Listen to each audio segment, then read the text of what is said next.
नमस्कार दोस्तों, मैं चिन्मय आपका स्वागत करता हूं हमारे चैनल पे। आज मैं बताने वाला हूं इंटरसेप्टर 650 या 650 में इंजन गार्ड यानी कि सम गार्ड यानी कि बैश प्लेट यानी कि जो बॉटम में प्लेट लगती है जो इंजन को सेफ करने के लिए, क्योंकि कभी कभार हम गाड़ी जब चलाते हैं तो पत्थर लगने का चांसेस रहता है या कुछ ना कुछ लगने का चांसेस रहता है, जिसकी वजह से सम जो है इंजन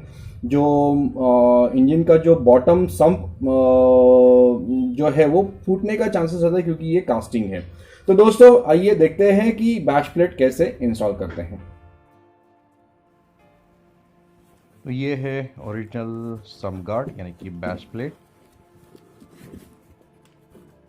जिसमें आपको सम गार्ड मिलेगा। उसके 3 ब्रैकेट्स हैं और 4 जो है बोल्ट है। इसके साथ आपको इंस्ट्रक्शन मैनुअल मिलेगा। इसमें काफ़ी सारे इंस्ट्रक्शंस दिए हुए हैं इसको कैसे फिट करना है।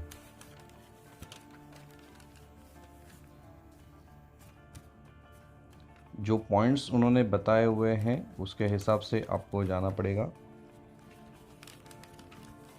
पिक्टोरियल बेसिस है, इंफॉर्मेशन बेसिस भी है। तो चलिए देखते हैं इसमें क्या है। ये सी क्लैंप है यानी कि सी ब्रैकेट है जो फ्रंट में लगेगा। ये 2 छोटे ब्रैकेट्स जो पीछे के साइड लगेंगे और इसके फास्टनर्स, और इसके साथ इसका मेन सम गार्ड यानी कि जो बैश प्लेट है वो ये है एल्युमिनियम की।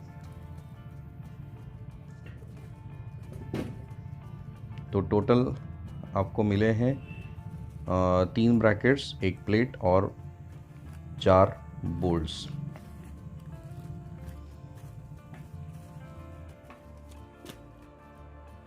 और एक इंस्ट्रक्शन मैनुअल जिसका इस्तेमाल करके ये प्लेट जो है आपको बिठानी है। इसमें 2 वॉशेस कम आए थे, बट कोई बात नहीं, हम हमारी साइड से लगाएंगे। इसको लगाने के लिए आपको पहले जो साइलेंसर्स है, दोनों साइलेंसर्स जो है वो आपको निकालने पड़ेंगे। बिना साइलेंसर्स निकाले हुए आप बैश प्लेट जो है वो नहीं लगा सकते। इसको 12 का 12 mm का जो बोल्ट है और नट है ये आपको खोलना है, लेकिन बोल्ट को निकालना नहीं है, सिर्फ नट का निकाल कर रखना है। रीज़न ये है, इसके साइलेंसर का जो वेट है वो बहुत हैवी है। अगर आप बोल्ट निकालेंगे तो गिर सकता है या हेड पे इसका टेंशन आ सकता है। ये फाउंडेशन है इसका पीछे का जो फुटरेस्ट के बगल में ही है। बोल्ट को हम वहीं रखेंगे। इसके बाद इसका जो शील्ड है वो निकालेंगे। इसके लिए 10 नंबर का आपको सॉकेट लेना पड़ेगा। जितना ज़्यादा हो सके आपको सॉकेट्स का इस्तेमाल कीजिए। आपके पास न्यूमेटिक है तो अच्छी बात है, अदरवाइज़ आप एटलीस्ट रैचेट यूज़ कीजिए, लेकिन ओपन एंड स्पैनर या रिंग स्पैनर का इस्तेमाल मत कीजिए, क्योंकि बोल्ट्स जो है वो ख़राब होने के चांसेस होते हैं।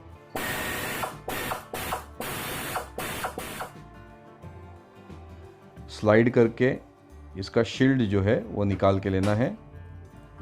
बेसिकली ये कैप है जो जहाँ पे साइलेंसर जॉइन होता है तो वहाँ पे दिखना नहीं चाहिए करके ये कैप दी हुई है। इसको क्लैंप है, साइलेंसर को क्लैंप है। यहाँ पे भी आपको 12 का सॉकेट यूज करना है। 3 स्पॉट्स है, एक तो क्लैंप, फिर चासी के ऊपर एक स्पॉट और इसका शील्ड। बिना शील्ड निकाले हुए आपको क्लैंप डिक्लैंप नहीं कर सकते। अब इसका जो लेफ्ट हैंड साइड का साइलेंसर जो है वो सारी गार्ड के साथ अटका हुआ है, क्योंकि सारी गार्ड को एक्चुअल सपोर्ट साइलेंसर से मिलता है, तो उसका टकिंग जो है वो साइलेंसर में है। आराम से इसको निकालना है। बोल्ट निकालने के बाद ये बहुत हेवी है तो संभाल के काम करना है। इसको स्लाइड फिट है, स्लिप ऑन्स रहते हैं ये, तो आपको पीछे के तरफ थोड़ी से ढकेल के और साइलेंसर को ऊपर उठा के निकालना है, क्योंकि जो सारी गार्ड है वो उसमें अटका रहेगा।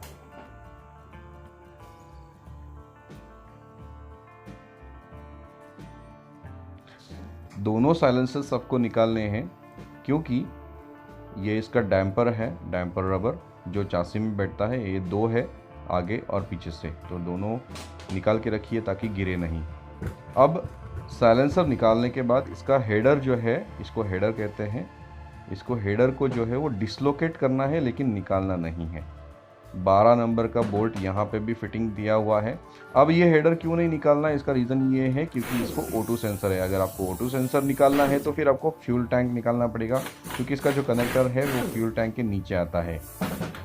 सो बेस्ट यही है तरीका कि हेडर को सिर्फ डिसलोकेट कीजिए, यानी कि वहाँ से थोड़ा सा उसको हटाइए, थोड़ा लूज़ कीजिए और फिर आप आपका काम कर सकते हैं।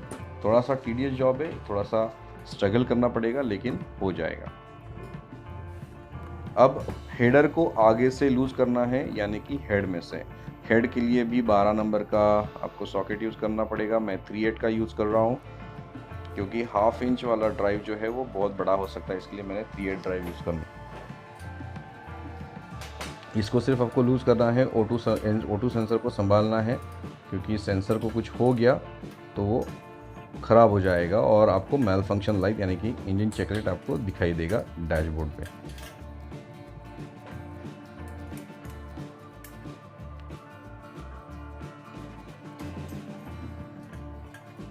इसको थोड़ा सा ढीला करना है ताकि हेडर जो है वो आप उसको निकाल सकते हैं, साइड के लिए थोड़ा सा हटा सकते हैं इसको। सिर्फ आप देख सकते हैं मैंने ज़्यादा उसको बाहर नहीं खींचा है, बस उतना ही खींचना है। अब क्योंकि इसके जो ब्रैकेट के लिए जो फाउंडेशंस दिए हैं ये डबल क्रेडल चासी पे नीचे से हैं। ये एलन बोल्ट है, इसको 8 mm की एलन की लगेगी, तो ये एक्सेस मिलना चाहिए करके इन्होंने जो ब्रैकेट्स जो है, ब्रैकेट फिटिंग करने के लिए जो इन्होंने जगह दी है, उसके लिए आपको हेडर जो है वो सिर्फ ढीला करना है। इसमें 2-3 खामियां ज़रूर है। खैर जब बैश प्लेट आई तो उसमें 2 वॉशर्स नहीं थे, तो हमारे साइड से हमने लगा दिया है। अब खामियां ये है कि जब आपको गाड़ी का मेंटेनेंस करना है तो वो टाइम पे आपको बैश प्लेट को पूरा निकालना है और उसका सी क्लैंप यानी कि जो आगे का ब्रैकेट है वो भी आपको निकालना पड़ेगा, क्योंकि ऑयल फिल्टर जो है वो वहीं पे आता है। सो ये बिना बैश प्लेट निकाले हुए आप काम नहीं कर सकते। बट यानी कि आपका जो पीछे के जो ब्रैकेट्स है उसको बिल्कुल हटाना नहीं है, उसका अलाइनमेंट बहुत इंपॉर्टेंट है। 2 एलन बोल्ट्स हैं, इसको एलन जो बोल्ट्स है उसको फिटिंग करने के लिए पीछे से नट प्लेट है, बेसिकली 2 नट्स रहेंगे, वो मैं आपको दिखाई दूंगा। तो जो प्लेट्स है, वो जो प्लेट है उस पर 2 नट्स वेल्डिंग किए हुए हैं। तो यहाँ पे ब्रैकेट आएगा, ब्रैकेट के ऊपर नट्स वेल्डिंग किए हुए हैं। आगे के जो ब्रैकेट दिया हुआ है सी ब्रैकेट, उस पर नट वेल्डिंग नहीं किया है, तो इसमें थोड़ी दिक्कत है। उधर अगर वेल्डिंग किया हुआ नट रहेगा तो ज़्यादा अच्छी बात हो जाएगी।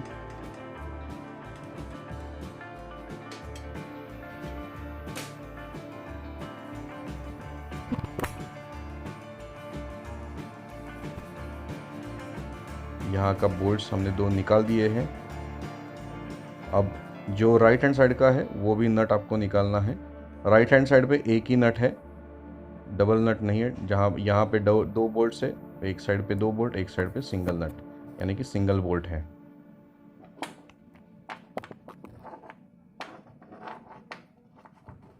जैसे लेफ्ट हैंड को हमने डिसलोकेट किया हुआ है उसी हिसाब से राइट हैंड को करना है। हेडर में से जो नट्स है उसको ढीले करने हैं 12 का सॉकेट लेके।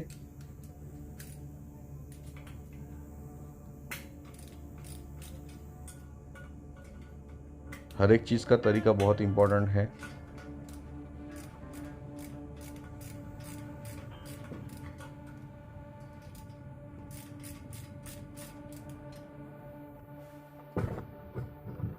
अब पीछे का साइलेंसर भी आपको हटाना है। यहाँ पे कंपनी ने इंस्ट्रक्शन दिया हुआ है कि पीछे के साइलेंसर्स निकालने की ज़रूरत नहीं है, लेकिन आपको हटाना ही पड़ेगा क्योंकि वो बहुत हैवी वेट है, तो हेड के ऊपर इसका लोड आ सकता है। तो बेस्ट यही है, हेडर में से साइलेंसर को हटा दीजिए। प्रोसीजर वही मैंने अप्लाई की थी राइट हैंड साइड साइलेंसर के लिए। अब मुझे एक्सेस मिल गया है नीचे का बोल्ट जो है एलन बोल्ट, उसको निकालने के लिए। थोड़ा सा स्ट्रगल करना पड़ेगा क्योंकि एरिया जो है वो छोटा है, जगह कम है आपको आपके टूल्स यूज़ करने के लिए।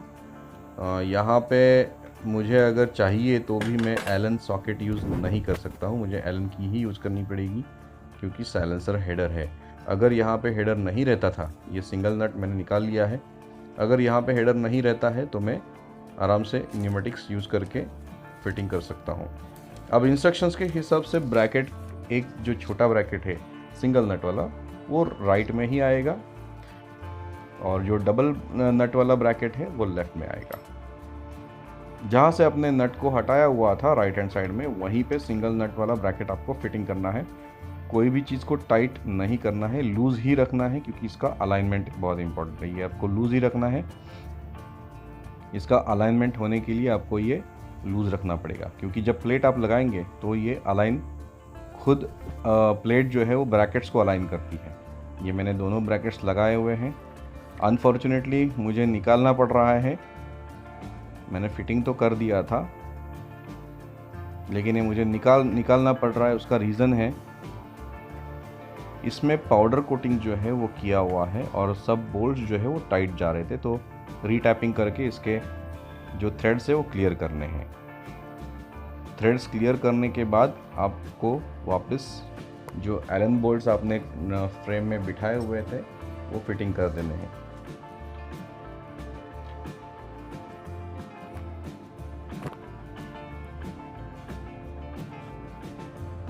आपको वापस दिखा देता हूँ।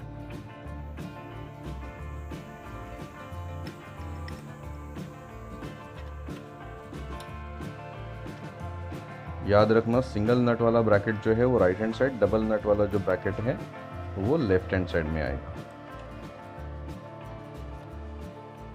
थ्रेड्स क्लियर करके लेते हैं। जो मैंने गलती की थी, मुझे लगा था थ्रेड क्लियर है तो मैंने डायरेक्ट फिटिंग करने का ट्राई किया, लेकिन वैसे नहीं था, उसको क्लियर करना बहुत ज़रूरी है।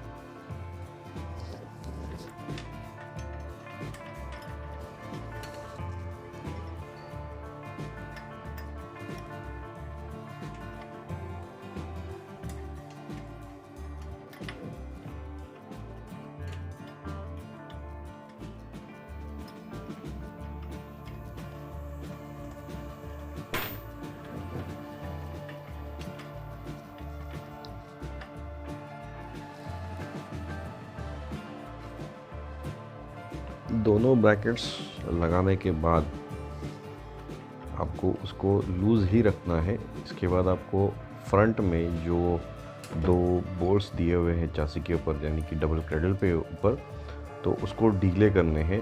बोल्ट्स को वहीं रखना है, नट्स को आपको निकाल लेना है क्योंकि यहाँ पे आपका फ्रंट ब्रैकेट जो है वो बैठने वाला है।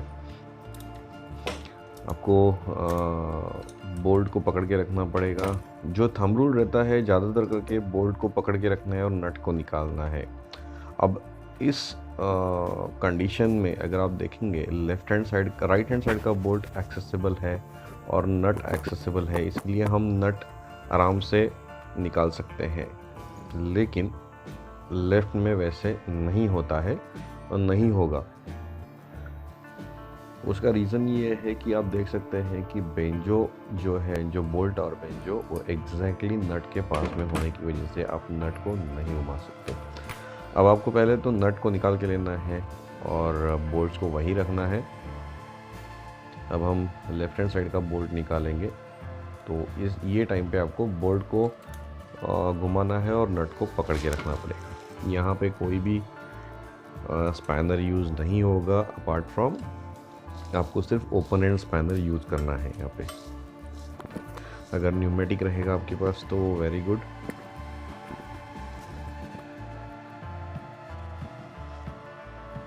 नहीं तो आपको हाथ से यानी कि मैन्युअली निकालना पड़ेगा रैचेट यूज़ करके।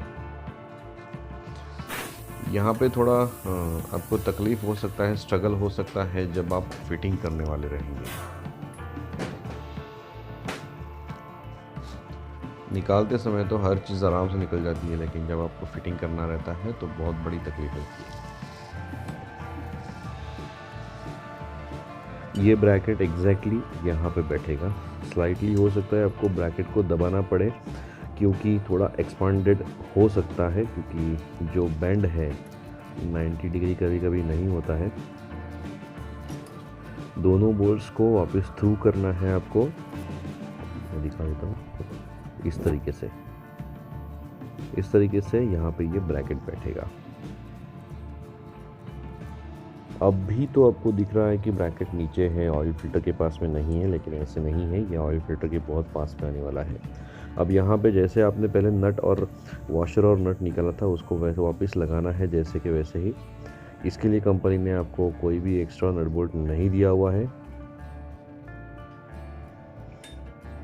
यहाँ पे एक छोटी सी गलती हो सकती है, या कह सकते हैं इम्प्रोवाइजेशन। ये जो नट अभी मैं लगा रहा हूँ हाथ से, ये नट अगर वो ब्रैकेट पे वेल्डेड रहता था तो ज़्यादा अच्छा हो जाता था, ताकि आपको अंदर से स्पैनर लगाने की ज़रूरत नहीं, क्योंकि यहाँ पे स्पैनर अंदर घुसने ही नहीं वाला है जब आपकी बैश प्लेट जो है वो लगेगी।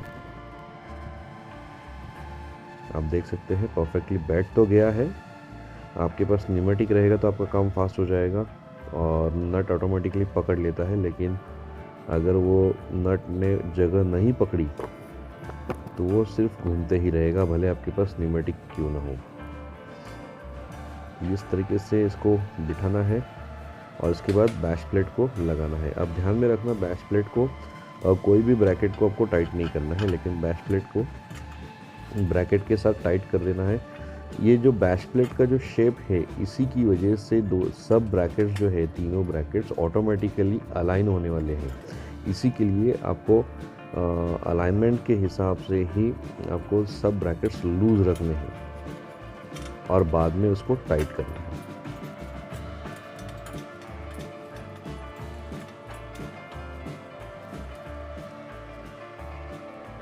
चीज़ें आसान तभी होती हैं अगर आपको जगह अच्छे से मिलेगी, लेकिन अगर आप हेडर जो है, साइलेंसर्स के जो हेडर पाइप है, वैसे के वैसे ही गाड़ी पे रखेंगे और आप अगर बैक प्लेट लगाने जाएंगे तो इसमें थोड़ा टाइम लगेगा और थोड़ा स्ट्रगल करना पड़ेगा।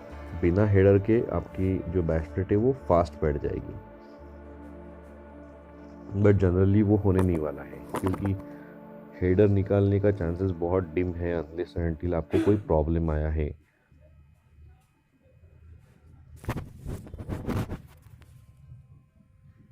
बहुत ही सुंदर सा फिटिंग है मेरे हिसाब से। मेरा जो रिव्यू है, तो ओरिजिनल जो बैश प्लेटें हैं वही परफेक्ट बैठेगी। आप देख सकते हैं इसमें जगह बहुत कम है, बहुत जगह कम है। ये तो अभी तो नीचे है, लेकिन जैसे ही मैं ऊपर इसको उठाऊंगा बैश प्लेट को, तो इसमें ऑयल फिल्टर और प्लेट में बहुत जगह कम रहेगी। तो उसके लिए इंतज़ाम यही है कि आपको इसको हम टाइट करके लेंगे पहले, ताकि ये प्लेट जो है वो ब्रैकेट को अलाइनमेंट करने में मदद करेगी। तो आपको जो उपाय करना है, तो ऑयल फिल्टर और ब्रैकेट के बीच में एक गैप रखने के लिए कुछ ना कुछ आपको रखना है, यानी कि पुट्ठा या समथिंग, कार्डबोर्ड, जिसकी वजह से वो गैप रखे, और उसके बाद आपको सब ब्रैकेट्स टाइट करने हैं।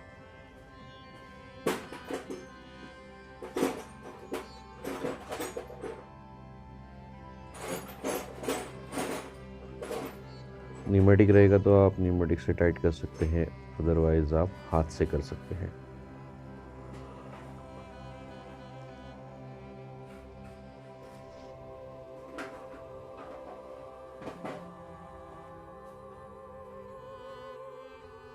ये जो डोम बोल्ट्स हैं, इसकी जगह आप अगर रेगुलर एलन हेड एसएस में यूज़ करेंगे तो ज़्यादा बेनिफिशियरी रहेगा, क्योंकि इसको पैसिवेशन है और ये रस्ट होने के मतलब इसको रस्ट जल्दी पकड़ लेता है।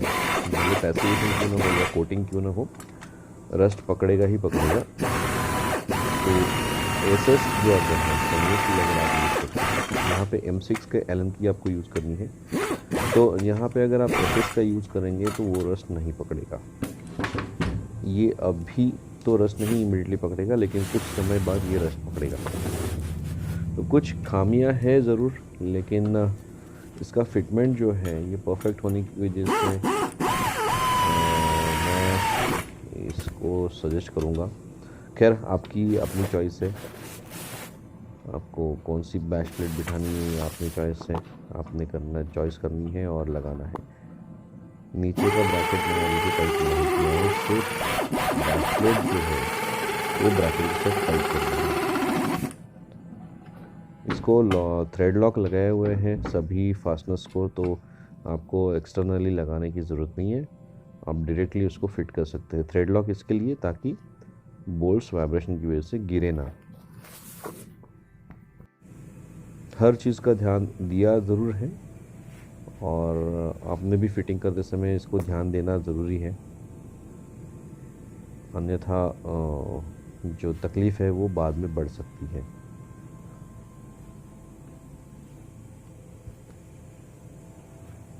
यहाँ पे अभी आपने जो बैश प्लेट टाइट कर दी है, अभी आपको बाकी सब ब्रैकेट्स फिट करने हैं। अभी ये जो फ्रंट वाला ब्रैकेट है यहाँ पे मैं न्यूमेटिक यूज़ करूँगा। नीचे के ब्रैकेट्स आपको हेडर के यहाँ से एलन की डाल के टाइट करने हैं।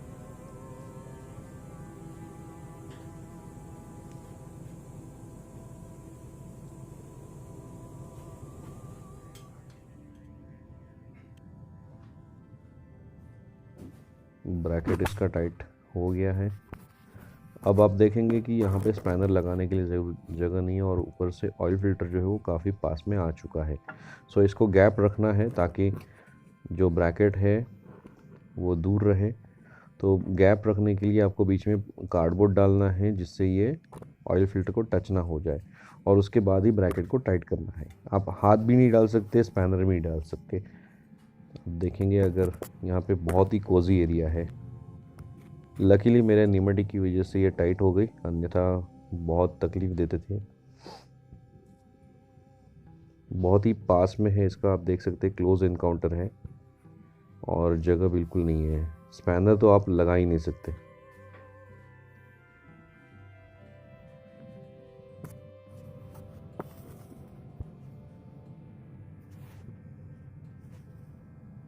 आप देख सकते हैं इनफैक्ट ये साइड पे, राइट हैंड साइड पे तो ये टच हो रहा है, तो इसको आपको कार्डबोर्ड लगाना है इस तरीके से और आपका काम कंप्लीट करना है, और इसके बाद आपको सभी ब्रैकेट्स टाइट कर देने हैं।